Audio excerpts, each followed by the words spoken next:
collagen bác Korea ôn tay mở bong nè mở bong còn anh kẹp tạo tranh tại đây tê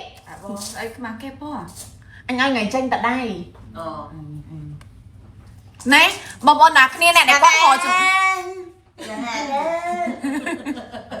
សម្រាប់អ្នកទាំងអស់គ្នាដែលគាត់រងចាំជាមួយនឹងចា collagen ឆុងរបស់កូរ៉េនេះអ្នកទាំងអស់គ្នាចាមកដល់ដៃខ្ញុំឲ្យមានលក់នៅក្នុងហាងហើយថ្ងៃហ្នឹងក៏បើកហាងលក់ធម្មតាដែរអ្នកនរគ្នាមានបិទទេបើកលក់ធម្មតាទេពពួក collagen នេះអ្នកទាំងអស់គ្នាញ៉ាំជួយទាំងស្បែកជួយទាំងសក់ជួយទាំងកញ្ចក់រដូវមកទៀងស្បែកយើងថ្លាចេញពីខាងក្នុងតែម្ដងព្រោះវាមានវីតាមីន C 30% collagen ដល់តែ 70% វាធ្វើឲ្យស្បែកយើងថ្លាលឿនខ្លាំងមែនតែម្ដងហើយយើងក៏មានលក់ជាមួយនឹងប្រអប់តូចនិងប្រអប់ធំដូចគ្នាអ្នកទាំងអស់គ្នាណាបើសិនអ្នកទាំងអស់គ្នាកំពុងតែចង់សាកអ្នកទាំងអស់គ្នាអាចសាកប្រអប់តូចបានអានេះញ៉ាំទៅគឺបដោតសំខាន់មែនតែម្ដងគឺជួយស្បែកយើងភ្លឺលឿនថ្លាលឿនចាផ្លាយខ្លាំងអ្នកទាំងអស់គ្នាជាមួយនឹងអានេះហ៎